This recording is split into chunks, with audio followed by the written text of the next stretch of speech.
Bien, mi hermano, vamos a comenzar ya nuestro estudio, capítulo 9 del libro La Santidad de Dios.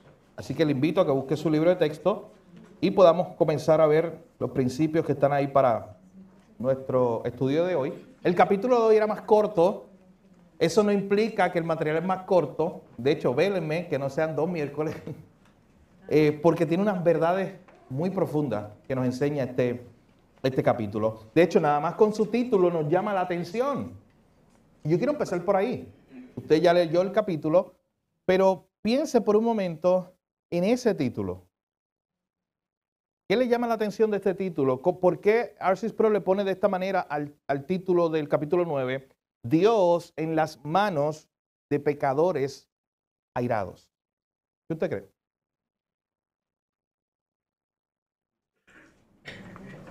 ¿Qué significa ese título? Yo creo que hay un libro que se llama Pecadores en las manos de... Al revés. Sí. Un sermón. Un sermón. Sí. Pecadores en las manos de un Dios airado. Sí, ese es el título del sermón. Lo que vamos a hablar de él. Y vamos a citar varias cosas en este capítulo. Pero ¿qué haría o qué pasaría con Dios en las manos de pecadores airados? Bueno, ¿o qué ya pasó cuando Dios se hizo hombre? Y el capítulo mismo nos lo explora. Si el hombre tuviera el poder, ¿eliminaría a Dios? Escuche bien, si el hombre tuviera el poder, eso es una imposibilidad teológica, lógica y de muchas otras ramas. Pero si el hombre tuviera el poder, ¿eliminaría a Dios? Bueno, eso es lo que hace todo el tiempo con su acción y con sus palabras. No se puede hacer, pero lo han hecho. Claro. Él piensa que lo hizo. En su mente, piensa que faltaron a Dios. Dios necesita para él. Dice el necio en su corazón, Salmo 14, no hay Dios, lo maté, lo saqué de escena. De hecho, la famosa idea, ustedes han escuchado que se han hecho libros, libros y películas sobre eso, la idea de Dios no está muerto. ¿Usted se acuerda de eso? Que hasta había una campaña evangelística de que cuando tú salieras del cine, le escribieras a todos tus contactos esa frase: Dios no está muerto.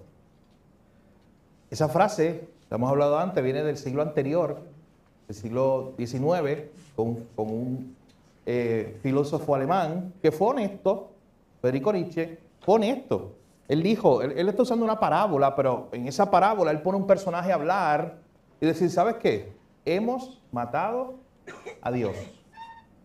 Y cuando dice hemos matado a Dios, está hablando del hombre en su intelecto, el hombre pensante, el hombre que como que ya no necesita a Dios más nada. Hemos matado a Dios, ya salimos de él. Ahora viene una era donde el hombre va a dominar. ¿Sabes qué vino después del siglo XIX? Obvio. Siglo XX. Siglo más sangriento de la historia registrada de la humanidad. Por todas las guerras mundiales que se dieron, todos los genocidios. El siglo donde, según la filosofía nihilista y de Nietzsche y otros pensadores, era el siglo del hombre. Escucha bien, era el siglo donde el hombre había quitado la idea de Dios, porque se levantaron muchos, fueron muchos europeos, científicos de diferentes ramas de la ciencia que empezaron a decir, Dios es un cuento de niños.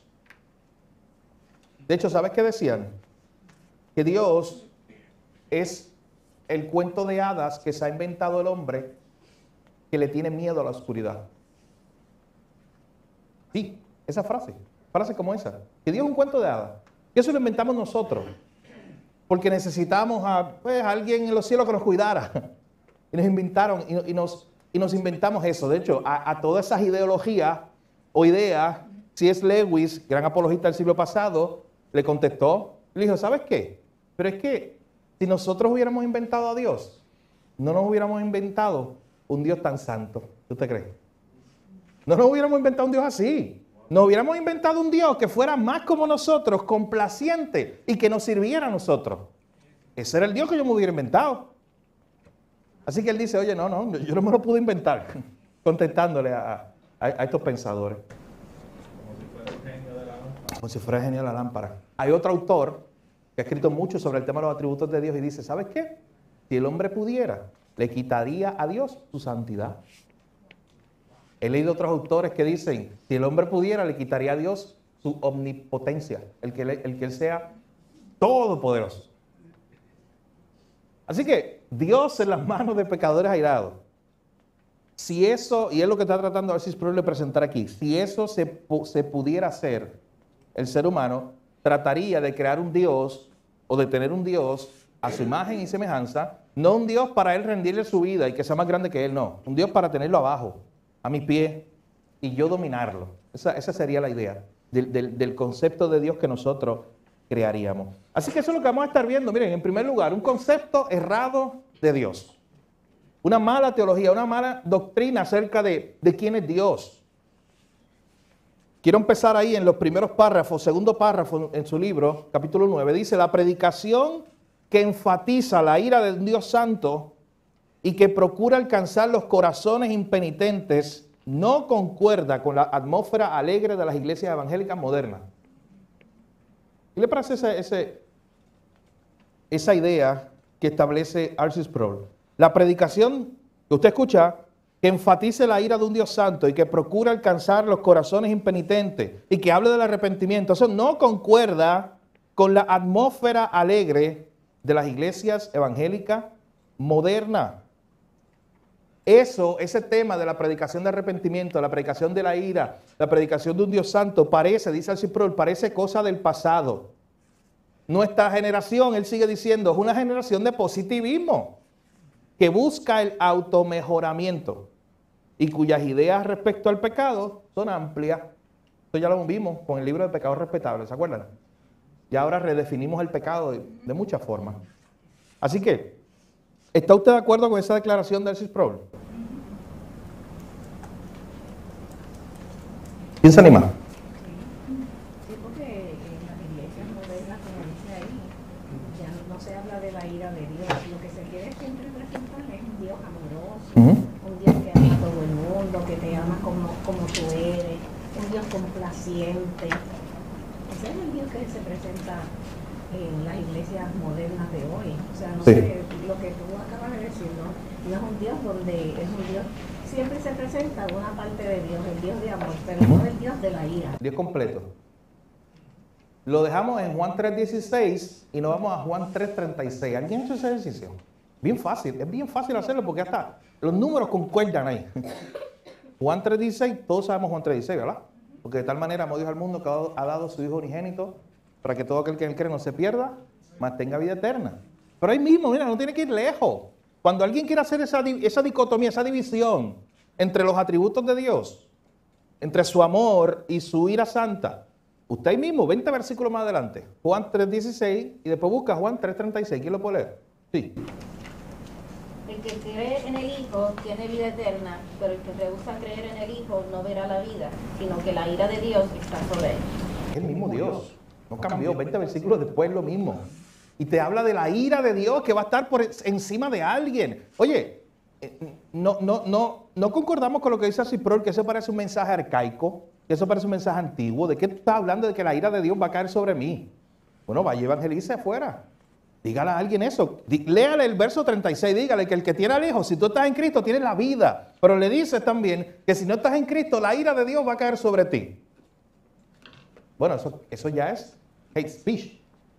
Eso es discurso de odio para algunos. Declararse o hablar de ese verso, un verso como ese. Entonces notan la idea y eso es lo que nos está diciendo Arcis Sproul. Parece que esta generación que quiere el positivismo por todas partes, el automejoramiento. Recuerdan, hace 2 domingos atrás hablábamos de los libros de autoayuda que no ayudan nada. Esa idea de que nos podemos mejorar a nosotros mismos. Y hemos distorsionado el concepto del pecado. Y esto fue una idea que hablamos en la clase del libro de Jerry Bridge, me acuerdo.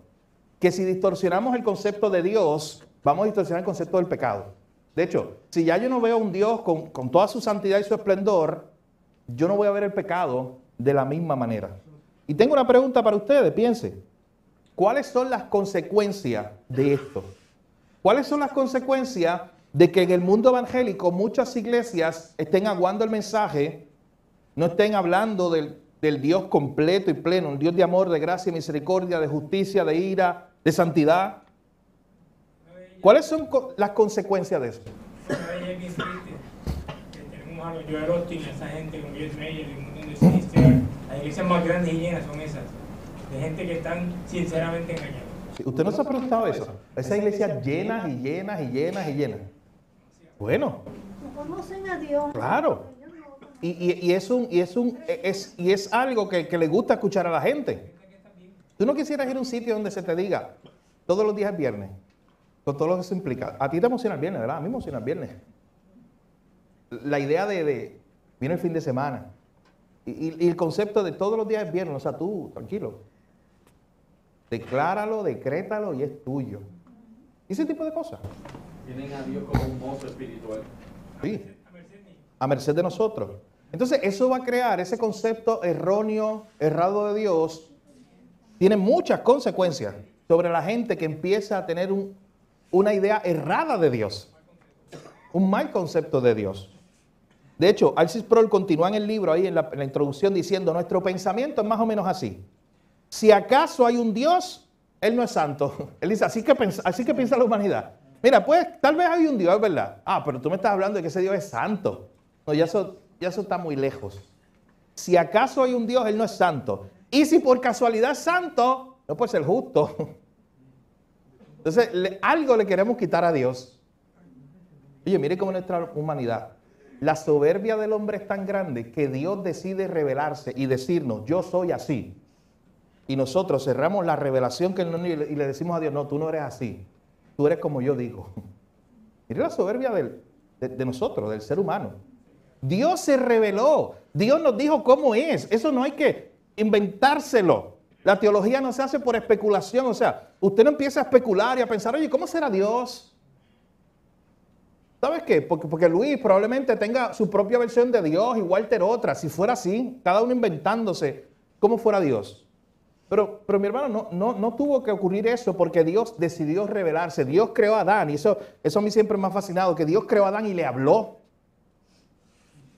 No hubo un silencio. Dios no se quedó callado. Dios habló, Dios empezó a revelarse. Hermanos, Dios no está jugando a las escondidas con el ser humano. Dios se reveló. De hecho, eso es algo tan maravilloso que te debe sorprender todos los días de tú tener en la Biblia eso mismo. La revelación de un Dios santo. Dios diciéndote cómo es Él, mostrándote su carácter. Por eso es que Primera de Pedro, capítulo 1, versículo 10 al 12, Pedro empieza a hablarle a la iglesia y le dice, oye, presten atención a esto. Aquí se contienen las profecías de Cristo, el Mesías, que había de venir. Y aún los ángeles, verso 12, ¿se acuerdan de ese verso? Aún los ángeles se sorprenden con esto, con estas verdades, con el Evangelio. O sea, los ángeles se sorprenden y a nosotros nos aburren. Los ángeles quedan impactados conociendo y queriendo conocer más y más acerca de estas verdades y nosotros simplemente las dejamos a un lado. Así que Dios decidió revelarse, mi hermano. La teología no es por especulación, es por revelación. Dios se reveló, Dios nos mostró quién es. Pero miren la soberbia nuestra, es tan grande que le decimos, Dios, no, es que tú no puedes ser así. Cámbiate, tú no puedes ser justo y santo y amor a la vez. Si por casualidad es santo, entonces no es justo. Pero si es santo y justo, no tenemos que temer, porque su amor y su misericordia sobrepasan su justicia. Si acaso digerimos su santo y justo carácter, podemos descansar en esto. Él no es un Dios de ira. Entonces empezamos a jugar con eso. Este es el ejercicio que está haciendo R.C. Sproul en el libro. Diciéndonos, empezamos a jugar con la imagen de Dios. Empezamos a distorsionar y tener un concepto errado de Dios. Mi hermano, escuche bien. Dios es como es. Y usted pone un punto ahí. Dios es como es. Él se reveló de esa manera. Y recuerden que los atributos de Dios, cuando nosotros lo vemos, no lo podemos ver o no los debemos ver así. Bueno, se supone que esto sea un pie, un diagrama de pie. ¿Usted sabe lo que es un diagrama de pie? Una gráfica de pie. Pero ahí no está distribuido. O sea, Dios no es un 10% santo y un 10% amor y un 10% justo y un 10% perfecto. Y no. Él es todo. Sí es. No es por parte. No es tampoco para que nosotros digamos, sí, pues está bien. Note que estamos jugando, el ser humano jugando con esta idea y este concepto de Dios. Pues el Dios que tú me estás predicando, Ramón, puede que sea un 80%, perdón, un 20% de ira y justicia y santidad, pero es un 80% amor. Como que uno va por encima del otro. Así que Sí. Entonces me hace pensar en la religiones politeístas, Ujú. que entonces como uno no es suficiente, pues buscan otro y Tremendo. tienen 1000 dioses y Sí. ninguno es suficiente. Excelente, así es. Muy buen comentario. Porque no hay ninguno que los satisfaga. Porque no hay ninguno que para ellos tenga todo. Así que lo que hemos estado viendo, y lo que Alcis Pro nos quiere presentar aquí, esta idea, es este concepto de que nosotros una y otra vez, el ser humano en su pecado, está distorsionando o quiere distorsionar el concepto de Dios, de cómo Dios se reveló a sí mismo. El hombre en su pecado no soporta la santidad de Dios.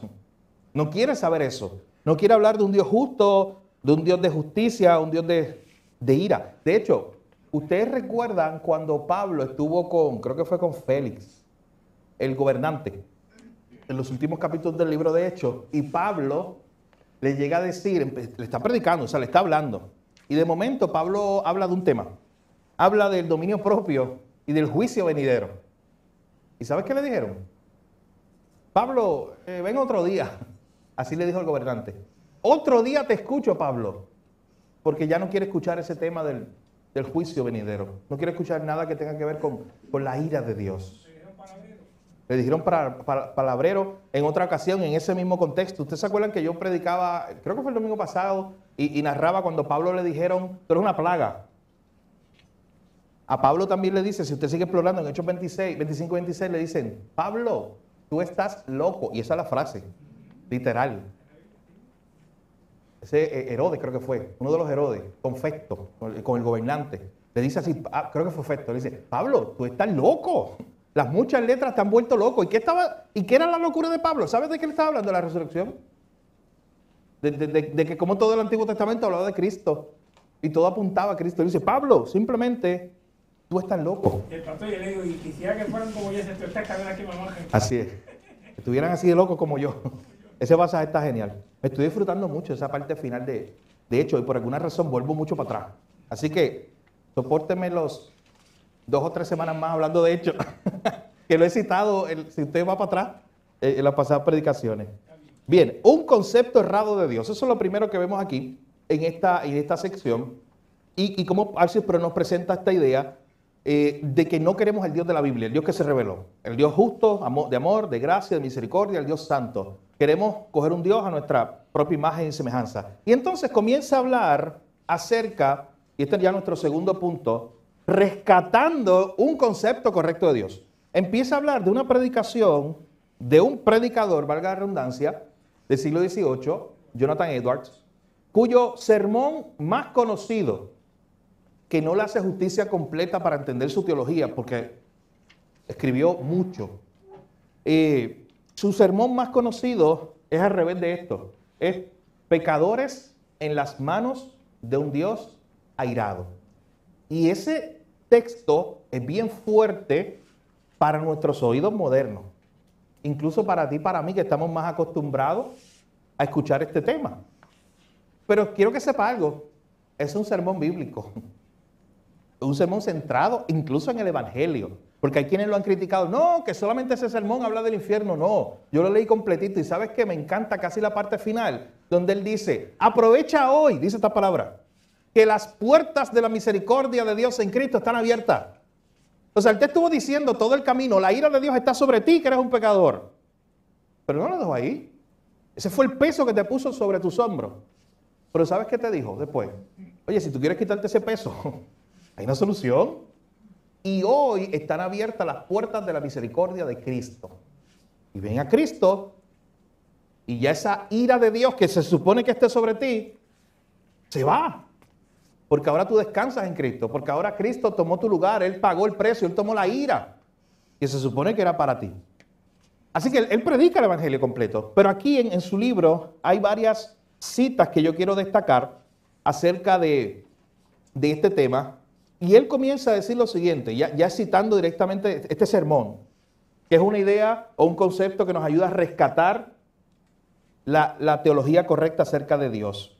Él dice, el Dios que te sostiene sobre el abismo del infierno, de la manera que se sostiene una araña o algún despreciable insecto sobre el fuego, te aborrece y se encuentra terriblemente provocado. Noten que él está hablando, de hecho, él está usando un pasaje de Deuteronomio, para hablar cómo el hombre prácticamente en su pecado, el hombre en su pecado, está en un deslizadero, o sea, está pronto a caer. ¿Y sabes cuál es la idea central de todo ese sermón? Lo único, y lo vamos a leer ahora, lo único que ha hecho que tú no caigas, hablando de los pecados, hoy mismo en el infierno, ¿qué es? La mano de Dios, que no ha permitido en su misericordia que hoy tú estés experimentando toda esa ira de Dios. Porque tú, nota lo que dice, ese Dios se encuentra terriblemente provocado. O sea, yo, por mis acciones, por mis omisiones, escuche bien, lo que estoy diciendo es por lo que hago y por lo que no hago.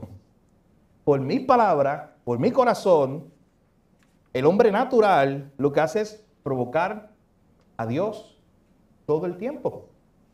Provocar la ira de Dios. Su ira arde como el fuego en contra tuya. Y noten esto, y quizás esto duele. ¿Sabes por qué este sermón duele? Porque es personalizado. Porque una cosa es cuando está hablando genérico. Sí, mira, la ira de Dios está en contra del hombre. Eso es verdad. Pero cuando te lo personaliza, y tú te sientas ahí escuchando y dices, no, la ira de Dios está, si tú no estás en Cristo, tú que estás aquí, si no estás en Cristo, la ira de Dios está sobre ti. Y entonces tú no sabes dónde esconderte. Quieres hundirte ahí en la silla. Quieres salir corriendo porque estás en el spot. Y nota que él lo personaliza. No, que eso me hace recordar el discurso de Pedro en el aposento alto después de la venida del Espíritu Santo. Oh, sí. Se parece mucho a esto de Jonathan Edwards, porque está ahí mismo. Directo. Por eso es que ellos se compungen y empiezan a gritar y a llorar. ¿Qué hacen para ser salvos? Así es. Y al final es la misma idea que no le gusta a la gente y a veces como cristianos nos choca un poquito del Salmo 7:11 que dice que Dios está irado contra el impío. ¿Cuándo? Todos los días. Todos los días.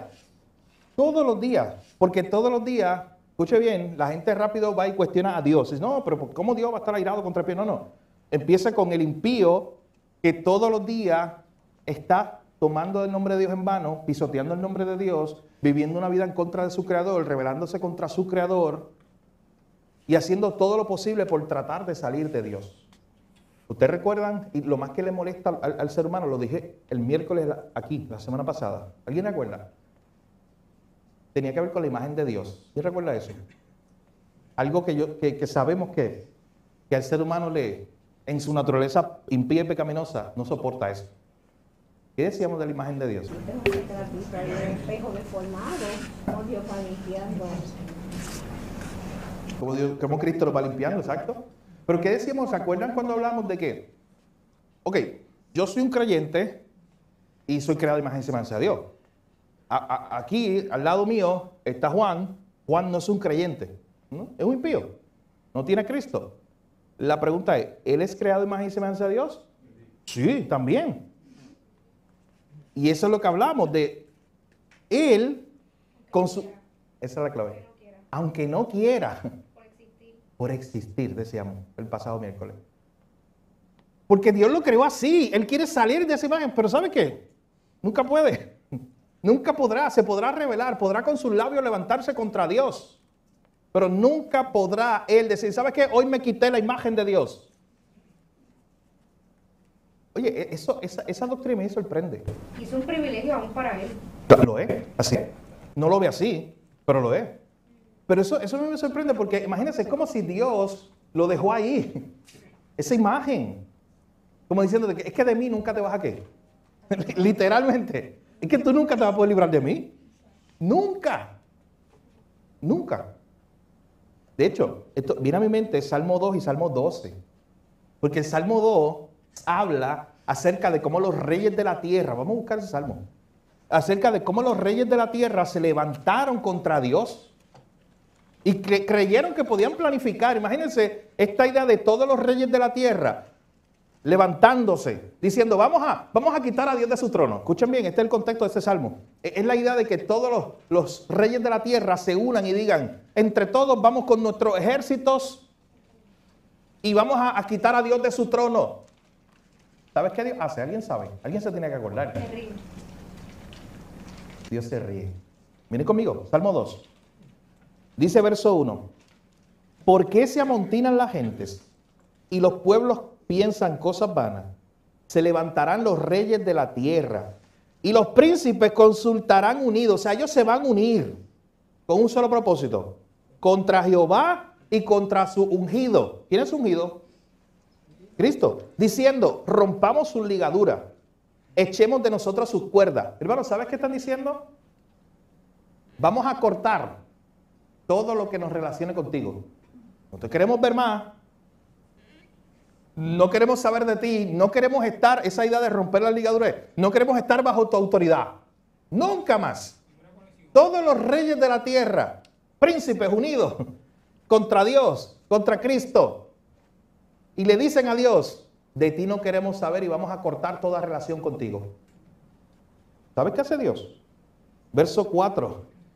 El que mora en los cielos se reirá. Imagínense. Del intento fallido de estos hombres que creen que aún uniéndose todos los ejércitos del mundo pueden levantarse en contra de su creador. El Señor se burlará de ellos. Luego hablará a ellos en su furor y los turbará ¿con qué? Su ira ya está. Noten que la ira de Dios aquí está representada en contra de aquellos que ¿qué? ¿Qué hicieron ellos? Se rebelaron contra Dios. De hecho, escuche esto bien, principio del Evangelio. La ira de Dios no cae sobre gente buena. Piense bien en esa frase. La ira de Dios no cae sobre gente buena. O sea, nadie puede acusar a Dios. Oye, pero Dios, pero es injusto porque esa gente es buena y tu ira cayó sobre ellos.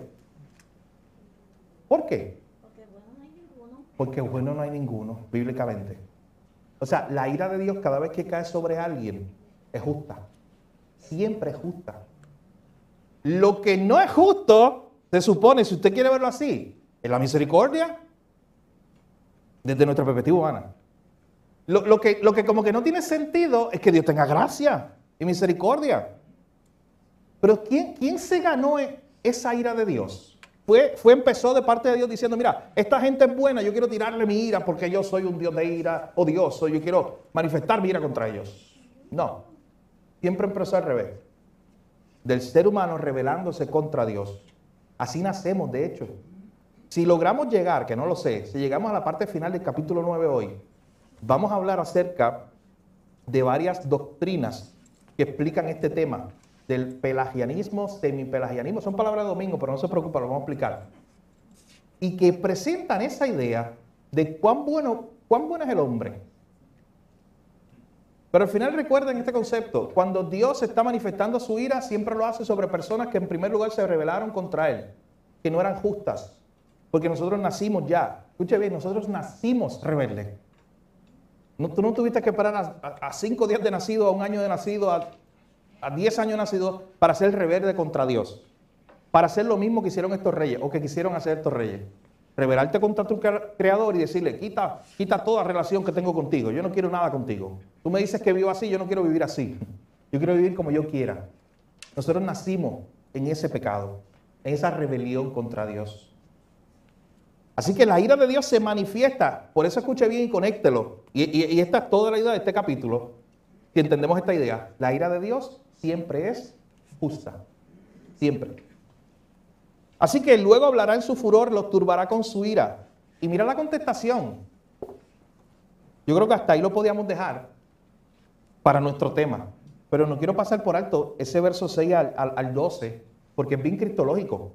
De hecho, es un salmo mesiánico. Habla de Cristo. Dios le dice a todos estos reyes que se levantaron en contra de Él. ¿Sabes qué Dios le dice? Él se está levantando contra mí. Yo he puesto mi rey sobre Sión, mi santo monte. Yo publicaré el decreto. Jehová me ha dicho, mi hijo eres tú, yo te engendré hoy. Pídeme y te daré por herencia a las naciones, y como posesión tuya los confines de la tierra. Los quebrantarás con vara de hierro. Es el padre hablando al hijo. Los quebrantarás con vara de hierro, como vasija de alfarero los desmenuzarás. O sea, está diciendo, mira, de hecho se lo va a decir ahora en el verso 10. Está diciendo, mira, mejor ustedes quédense tranquilitos. Mira lo que le dice en verso 10. Mejor ustedes quédense tranquilos. Le dice, ahora ustedes, reyes, sean prudentes. Ustedes no saben contra quién se están metiendo. Ustedes no saben contra quién se están rebelando. A mi rey, a mi ungido, el que tiene por herencia todas las naciones, el que es dueño del mundo y de todo el universo, el que los va a quebrantar con vara de hierro y como vasija del alfarero los desmenuzará. Ustedes se están metiendo contra aquel, y miren la imagen. Las imágenes son importantes en la poesía, toda la poesía. ¿Qué usted piensa? Yo tengo algo en mi mente, pero ¿qué usted piensa cuando ve esa última línea del verso 9? Como vasija de alfarero los desmenuzará. Usted ha tenido algo en sus manos que era como, no sé, algo muy frágil. Que supone que usted no lo tocara o lo cogiera con... Incluso ni le puso fuerza, pero lo puso en sus manos y que se desintegró. Literalmente así. Mire la imagen que está diciendo acerca de... Esta gente se quiere rebelar contra Dios. Él tiene el poder tan grande de, mira, como vasija de alfarero, desmenuzarlo a todos. Por eso sean prudentes. Admitan amonestación, jueces de la tierra. En vez de rebelarse, ¿qué le dice el Señor en el verso 11? Es lo contrario, en vez de rebelarse, que eso es lo que ustedes quieren hacer, sirvan al Señor. En vez de decir, vamos a cortar todas las cuerdas que nos atan contigo, ya no queremos saber nada de ti, no. Arrodíllense delante de su Creador y díganle, aquí estoy, a servirte. Soy tu siervo. Y la idea de siervo siempre está, ¿qué? Debajo. Y alégrense con temblor. Honren al Hijo. ¿No es lo que está diciendo? Para que no se enoje y perezcan en el camino. O sea, porque si ustedes siguen en la idea, en su obstinación de rebelarse contra Dios, van a enfrentar el enojo del Hijo. La ira de Dios, la justicia de Dios, y note la palabra que usa, van a perecer porque se va a inflamar, y noten otra vez la palabra, su ira. Oye, de momento ese salmo termina como, pareciera que termina de otra forma. Ese salmo trataba de algo y mira cómo se acaba ese salmo. ¿No notan esa idea? De momento dice, bienaventurados todos los que en él confían. ¿Alguien sabe por qué? Porque esa idea que parece que no va ahí, pareciera. ¿Por qué se añade? Se cambia el parecer. Sí. A pesar de que el hombre es pecador y que pienso yo que estoy pensando en esto, que tienen raíces de amargura y se van en contra de Dios y niegan a Dios, aún así Dios tiene misericordia del ser humano. Y trata de todos los medios conquistarnos para que nosotros podamos llegar a Él. De hecho, gracias hermana, el que se arrepiente, el que ahora dice, voy a servir a Dios con temor, ese puede estar ¿qué? Tranquilo. Claro. Es que, ¿por qué puede ser bienaventurado? Pablo, entendiste muy bien. Eso es. Porque recuerde, la bienaventuranza es una bendición. Cada vez que se dice bienaventurado, bendito tú, bendecido, feliz. Usted la puede traducir feliz, esa palabra. Usted es feliz, usted tiene paz, usted es bienaventurado si tú estás en una relación correcta con Dios. Todos los que confían en Dios, todos los que se han rendido a Él, no los que se rebelaron, para ellos la ira de Dios va a estar puesta. Pero noten también, y me gusta esta imagen, que este salmo termina invitándonos a confiar en un Dios. Oye, ¿y es un Dios de qué? ¿De qué trata este salmo? ¿Cuál es el atributo que más se resalta en este salmo? Su ira. Y no es la idea de, oye, este Dios, ten cuidado con él, es malo. O este Dios hay que temerle de mala manera, como que no te acerques mucho. No, para que no se nos olvide y no perdamos la perspectiva. Termina diciendo, oye, bienaventurados, bendecidos, felices son los que confían en este Dios que es tan santo. Y cuando se rebelan contra Él, su santidad lo que hace es manifestarse en una ira santa precisamente. De hecho, hay algunos autores que dicen que la ira de Dios es su santidad en acción. Lo presentan de esa manera para poder entenderlo mejor. De hecho, hay otro salmo que tiene esta misma idea en una de sus líneas y es fácil memorizarlo. Ahorita le di el de Juan 3.16 y Juan 3.36, guárdelo porque es fácil de memorizarlo. Este también es fácil porque es Salmo 2 y Salmo 12. Y miren conmigo, brevemente ahí, el Salmo 12, cuando está hablando, cuando está David pidiendo auxilio contra los hombres malos que se habían levantado, los impíos.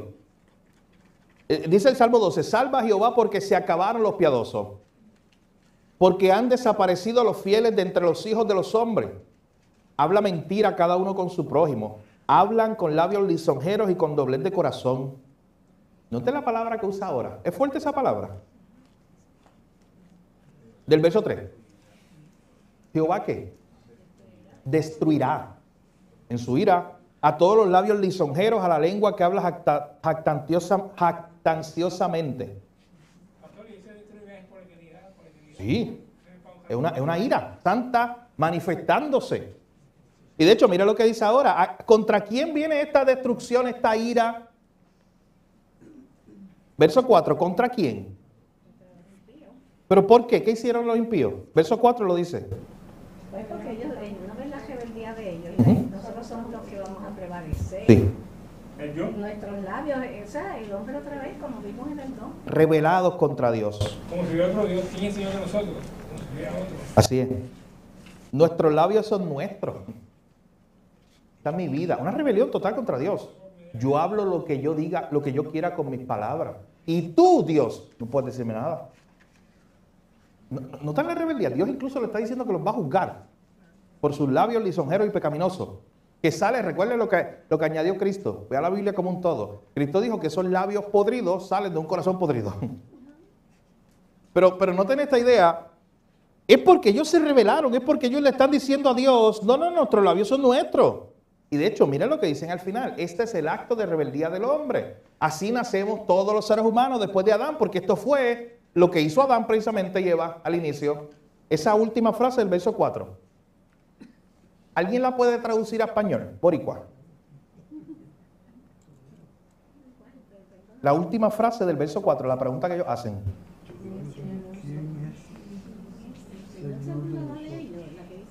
La última, del verso 4, la última pregunta. ¿Quién es Señor de nosotros? Eso es lo que tengo en mi mente. Pero, ¿y quién es el que manda aquí? ¿Crees tú, Dios, que tú mandas? Está la rebelión del hombre. ¿Quién es Señor de nosotros? O sea, están diciendo tú, porque tú no eres. O sea, tú no eres Señor nuestro. Tú no estás por encima de nosotros. Los labios son míos. Yo digo lo que yo quiera. Yo vivo como yo quiera. Está la rebelión, que aparece en el verso 4. Pero al final termina diciendo, ¿quién es Señor de nosotros? No, tú no eres Señor de nosotros.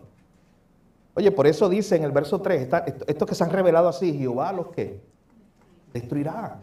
Pues repito, es una ira santa, es una ira justa, porque Dios no está manifestando esta ira contra hombres buenos, que estaban viviendo tranquilamente, y les cayó la ira de Dios. No, hombres que se habían revelado a Dios y que incluso le habían dicho a Dios, no queremos nada contigo, tú no eres nuestro Dios, tú no eres nuestro Señor. Así que continuando acá con la frase que estoy leyendo, ¿qué página está la frase? ¿Alguien la tiene? La frase, la cita. Esa es como una cuarta edición que hay. No, sí, del libro cuando dice, la frase que yo empecé a leer del sermón de Jonathan Edwards, que dice, el Dios que te sostiene sobre el abismo del infierno. Bueno, la página de mi libro, la 189. Ok, pues ahí lo tienen, 189, miren, la mía es la 110. Imagínense. No, de este libro, mi hermano, mire, del próximo, por favor, compremos todo, el mismo, ¿cómo se llama? La misma edición. De hecho, de ese no hay problema, estoy seguro, porque es una edición nada más. Porque de este libro, es que esto es un clásico. Y hay como 4 ediciones, fácil, diferentes.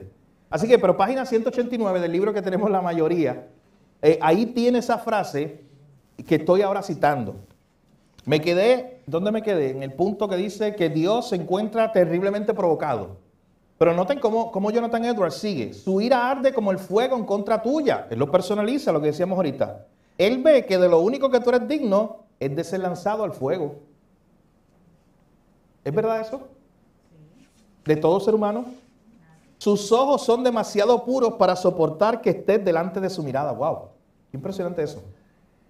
Los ojos de Dios son demasiado santos para soportar que tú y yo, que somos tan pecadores. Oye, por esto es que usted le da gracias a Dios por Cristo. Porque Cristo es el que se pone en el medio. Y el Padre que hace con el Hijo se deleita en el Hijo, en Cristo. Y ese mismo deleite entonces lo puede tener con nosotros. No por nosotros, porque ¿qué producimos nosotros? Pecado, pecado, pecado. Y Dios es un Dios santo, santo, santo. Y esto también se aplicaría a nosotros. Que nosotros, delante de Dios, manifestaríamos ese pecado y sus ojos son demasiado puros. Muy limpio eres de ojo para ver el mal, dice la Biblia. Esa misma idea. Eres 10,000 veces más abominable delante de los ojos de Dios de lo que es la más odiosa serpiente venenosa delante de nuestros ojos. Dice, cuando tú ves una serpiente venenosa, eso es bien odioso delante de nuestros ojos. Normalmente nosotros no queremos eso, ni estar cerca de eso.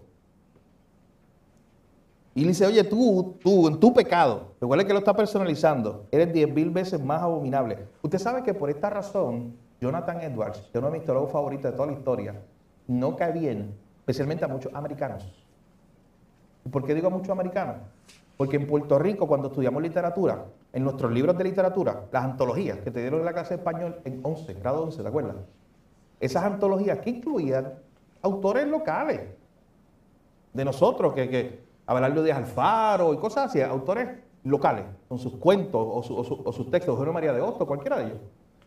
Pero en Estados Unidos, cuando tú estudias allá en la escuela, en una escuela normal, y te dan una antología en escuela intermedia superior, una antología que cubre los textos de los pasados años aquí en América, los principales autores, ¿sabes qué ponen a Jonathan Edwards ahí? ¿Y sabes qué ponen? Ponen el sermón este. O sea, esto no es providencia de Dios, que aún por obligación los estudiantes de Estados Unidos están leyendo este sermón.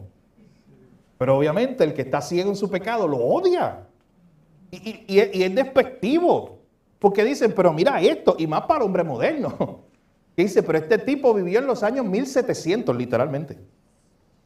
Vivió hace casi 300 años. ¿Y que está hablando así de nosotros y que somos abominables delante de Dios? O sea, aquí lo que yo escucho en la iglesia de la esquina es que Dios me ama. Lo que yo escucho por ahí constantemente es un Dios solo de amor, amor, amor y ya. Esto me repugna, literalmente. Pero por otro lado, usted también lo ve así, yo veo la providencia de Dios. O sea, ellos lo ven ahí. Es una excusa menos que tienen de que el evangelio un día se les predicó, aún obligado leyéndolo. Porque yo repito, el que lee completo ese sermón, el problema es que no lo ponen completo, muchas veces. Pero el que lee completo ese sermón, llega un momento donde dice que las puertas de la misericordia de Cristo están abiertas. Tú quieres ser librado de la ira de Dios, un solo lugar, corre a Cristo y serás librado de la ira de Dios. Si no, todo esto es verdad sobre ti, aunque sean palabras tan duras. Y él sigue diciendo, lo has ofendido infinitamente más que un necio rebelde ofenda a su príncipe. Sin embargo, no es otra cosa sino su mano la que impide que tú caigas al fuego en cualquier momento. No es debido a ninguna otra cosa que tú no hayas ido al infierno mientras dormía por la noche. ¿Te imaginas el nene de 7º grado leyendo eso? Sí, al libro. No es debido a ninguna otra cosa que tú no hayas ido al infierno mientras dormías por la noche y que hayas podido despertar hoy después de haber cerrado tus ojos. No existe ninguna otra razón para que no hayas sido arrojado al infierno desde que te levantaste esta mañana, sino que la mano de Dios te ha sostenido. Eso es lo único. No puede haber otra razón por la que no te hayas ido al infierno, puesto que tú estás sentado aquí en la casa de Dios. Recuerde que este mensaje lo predicó una iglesia. Es otro tema, pero lo predicó en una iglesia. No puede haber otra razón por la que no te hayas ido al infierno, puesto que tú estás sentado aquí en la casa de Dios provocando sus ojos puros por la manera malvada y pecaminosa en que te comportas durante esta solemne adoración. ¿Tú sabes lo que está diciendo? Que incluso nosotros tenemos que reconocer, nosotros incluso creyentes, que si no estamos, bueno, no fuéramos creyentes, si no estuviéramos en Cristo, delante de Dios, estamos fritos. No tenemos escape. Sí, no hay ninguna otra razón por la que tú en este mismo momento no seas lanzado al infierno. De hecho, el mismo Jonathan Edwards tiene una frase bien conocida que él dice, cuando oro peco. Cuando hago tal cosa, que es como una práctica espiritual, peco. O sea, ¿sabes lo que le está diciendo? Y yo no soy perfecto. O sea, yo cuando estoy en mi tiempo de oración no estoy levitando, no tengo una aureola y en ese momento no, yo soy 100% santo. No, yo peco desde lo que soy. O sea, perdón, yo oro desde lo que soy un pecador. Estoy diciendo, mira, aún mis oraciones, ¿saben qué? Son imperfectas. Mis oraciones. Aún mis prácticas espirituales. Porque yo soy pecador y contamino todo. Eso es lo que hace el pecado, mi hermano. Contamina todo. ¿Recuerdan el libro de Jerry Bridge? El libro de Jerry Bridge fue un buen fundamento para esta clase, ¿sabes? Por muchas cosas. Y usted puede hacer las conexiones. Pero en ese libro de Jerry Bridge, el autor habló del pecado en los primeros capítulos como un sida, como una metástasis, ¿se acuerdan? Como la idea de que se esparce, mancha todo lo que toca. Y luego dice, oh pecador, considera el terrible peligro en el que te encuentras. Es un gran horno de ira, un inmenso abismo sin fondo, lleno de fuego de la ira, sobre el cual tú cuelgas sostenido por la mano de Dios, cuya ira es provocada y encendida por ti. ¿Y sabes por qué esta línea es importante? Porque el que esté escuchando ese sermón, ese mensaje, cualquiera de esas personas que esté escuchando ese sermón pudiera decir, oye, es que Ramón es el que enciende más la ira de Dios que yo. O Walter provoca más a Dios que yo. O Pablo provoca más a Dios que yo. Las acciones de él están delante de Dios siendo mal vistas. Las mías no tanto. Y Jonathan Edwards quiere ser en este sermón muy claro y hablándonos directamente diciendo, cuya ira, la ira de Dios es provocada y encendida por ti, tanto como por los que ya están condenados en el infierno. Tú cuelgas de un delgado hilo con las llamas de la ira divina ardiendo alrededor y listas para arder y quemarla en cualquier momento. Y tú no tienes interés en ningún mediador y nada de que sostenerte para salvarte, nada que te libre de las llamas de la ira, nada de ti mismo, nada que tú hayas hecho jamás, nada que puedas hacer para inducir a Dios a que te libre por un momento. Termina diciéndole a la gente, nada que tú puedas hacer te puede librar de esto, a menos que tengas, lo dijo implícito ahí, a menos que tengas un ¿qué? Un mediador, a Cristo. O sea, esto es un sermón que nos ayuda a explorar muy bien la doctrina bíblica de lo perdido que está el hombre sin Dios y cómo la ira de Dios cae sobre ese impío que no está en Cristo.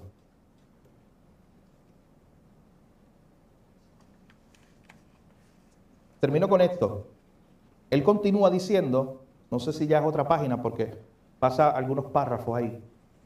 Tu maldad te hace tan pesado como el plomo. Abajo. 190. Tu maldad te hace tan pesado como el plomo y te empuja con gran peso y presión hacia el infierno. Y si Dios te dejara ir, ¿qué pasa? Te hundirías de inmediato y rápidamente descenderías y te sumergirías en ese golfo sin fondo. Y tu saludable constitución, tu cuidado y prudencia, tus mejores planes y toda tu justicia no tendrían más fuerza para sostenerte y librarte del infierno de la que tendría una tela de araña para sostener una roca. O sea, no hay nada de tu justicia que tú hagas o dejes de hacer que te pueda librar de esa ira. Necesitas un mediador. Esa fue la predicación de Jonathan Edwards. Oye, ahora usted entiende un poquito mejor y aquí lo vamos a dejar, porque ya no tenemos tiempo para ir al tercer punto. Pero ahora usted entiende un poco mejor si usted ha escuchado la historia de los grandes avivamientos. Usted sabe que en Estados Unidos hubo un gran avivamiento en los tiempos de Jonathan Edwards y los historiadores están de acuerdo en que comenzó con su predicación. Predicando esto. ¿No es irónico? Que por ahí nosotros decimos, para que haya un avivamiento vamos a hablar a bajar todos los estándares de Dios, de la santidad de Dios y de la ira de Dios y no hablemos de eso, hablemos de amor para que esto se llene y más gente se va a convertir. Y uno de los últimos grandes avivamientos que ocurrieron en la nación americana, pues de hecho no ha habido uno, escuche bien, no ha habido uno más grande que ese, en Estados Unidos,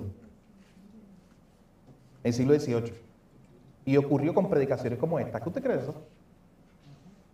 Porque nosotros decimos, no, yo no me atrevería a predicar a un sermón así, o eso no va a atraer la gente, oye, Dios bendijo eso. Dios permitió que hubiera un gran avivamiento. De hecho, cuando usted estudia los libros de historia, me encanta leer la biografía de Edwards. ¿Sabes qué hacía la gente? Lloraba. ¿Qué haremos? Lo que dijeron ahorita, de hecho, ¿se acuerdan? ¿Qué haremos? Lloraban, igualito, eso mismo, lloraban. ¿Qué haremos? Hubo un momento, y esa me encanta, esa escena, donde dice un biógrafo de Edwards que él estaba predicando un sermón de esto y que la gente estaba llorando tanto y tanto y tanto que él tuvo que decir, hey, pero déjenme terminar. Déjenme terminar para que escuchen. Porque estaban conmovidos y para que puedan escuchar, a Cristo. Pero ¿quién hace eso? No era Jonathan Edwards. ¿Sabe por qué? Porque las personas que estaban cerca de él dicen que él no era un gran comunicador, como hoy lo podemos entender, un líder carismático. No tenía nada de eso. De hecho, hay algunos autores que simplemente dicen que él hacía esto. Normalmente. Aunque tenía otro tipo de predicación. Cogía el sermón, se paraba y empezaba. Y empezaba a leer así. No te miraba. Ya, no. Leer el sermón completo. O sea, no había interacción, no había movimiento. No era que él estaba moviendo a la gente con su oratoria. Escuche bien, no había humo, no había luces bajitas. Bajen las luces para que se mueva el ambiente y los corazones se muevan. No había micrófono, no había violines bonitos, no había nada. Solo el Espíritu de Dios. ¿De qué forma? Que es suficiente, mi hermano. Amén. Un avivamiento. Y eso fue un avivamiento. Escuche bien, busquen la historia. No ha habido un gran avivamiento en los Estados Unidos como ocurrió ahí, con sermones como este. ¿Por qué? Porque estaba predicando ¿qué? El Evangelio, el Dios completo, de que solo en Cristo hay salvación y fuera de Dios tenemos eso. La ira de Dios está sobre nosotros. Si no estamos en Cristo, si no tenemos un mediador, si no corremos, usando las palabras de Él, si no corremos a las puertas de la misericordia de Cristo que están abiertas. Así que, la semana que viene, si Dios así lo permite, continuaremos. Se los dije, era el capítulo pequeño, yo creo que uno de los más pequeños, pero había mucho. Para ir a la tercer punto en adelante. Seguiremos hablando de algunas cosas de Jonathan Edwards, de ese sermón, pero también veremos otros principios. Así que, denle un repaso, porque mi hermano, hay muchas verdades todavía ahí para cubrir.